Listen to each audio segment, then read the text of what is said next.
Police को मिली बड़ी सफलता। क्यूआर कोड फर्जी यूटीआर के माध्यम से धोखाधड़ी कर इलेक्ट्रॉनिक सामान हड़पने वाला शातिर अभियुक्त को किया गिरफ्तार। आपको बता दें कि पुलिस अधीक्षक जनपद मऊ कमलेश बहादुर के निर्देशन में जनपद में अपराध एवं अपराधियों के विरुद्ध चलाए जा रहे अभियान के क्रम में अपर पुलिस अधीक्षक जनपद मऊ अनूप कुमार के पर्यवेक्षण तथा क्षेत्राधिकारी नगर नितेश प्रताप सिंह के निर्देशन में थाना कोतवाली नगर पुलिस द्वारा धोखाधड़ी के अपराधों में संलिप्त अभियुक्तों को किया गिरफ्तार एवं अपराधों के अनावरण हेतु लगातार अभियान चलाया जा रहा है। वहीं आपको बता दें कि थाना कोतवाली नगर पुलिस द्वारा क्यूआर कोड फर्जी यूटीआर के माध्यम से धोखाधड़ी कर इलेक्ट्रॉनिक सामान हड़पने वाले शातिर को गिरफ्तार कर लिया गया है।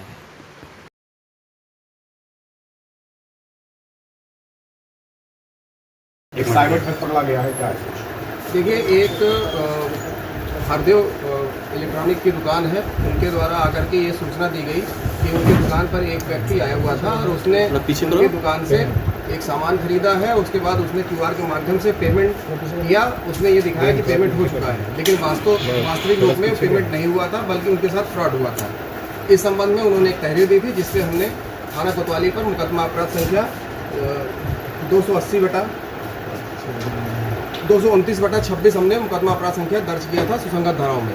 उसके बाद हमने इस विवेचना के क्रम में ये जो है हमने इस अभियुक्त की तलाश की, जिसमें ये पता चला कि इस व्यक्ति का नाम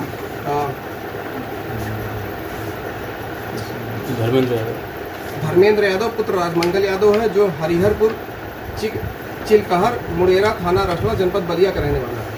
और हमने फिर इन्वेस्टिगेशन के दौरान ये पता लगाया कि ये व्यक्ति अभी अपने ससुराल में मौजूद है। हमने जब वहाँ पर इसे जो है वहाँ से गिरफ्तार किया है, वहाँ पर इससे हमें 16 जो है और भी सामान बरामद हुए हैं, जिसमें हमारे मुकदमा अपराध संख्या संबंधित जो सामान है वही बरामद हुआ है। इसमें एक खास बात यह है कि इसने मधुबन में भी ऐसे ही एक घटना करीब की थी दुकान से, तो वहाँ पर भी थाना मधुबन पर भी 280/26 मुकदमा अपराध संख्या लिखा गया है।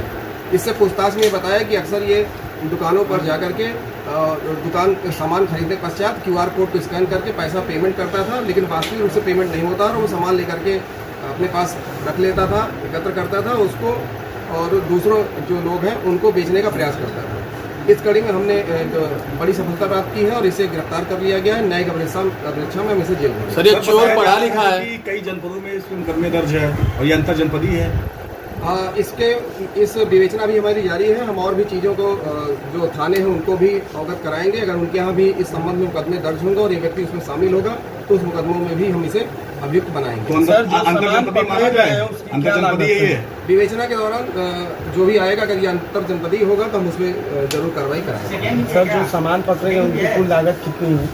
उनकी लागत करीब 5 लाख रुपए के करीब लागत। सिर्फ कोई गैंग है या अकेला करता है?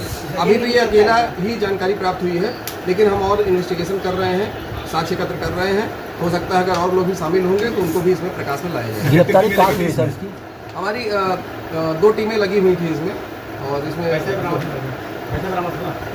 नहीं पैसा नहीं बरामद हुआ है। सामान जो है इसने जो किए हैं वो बरामद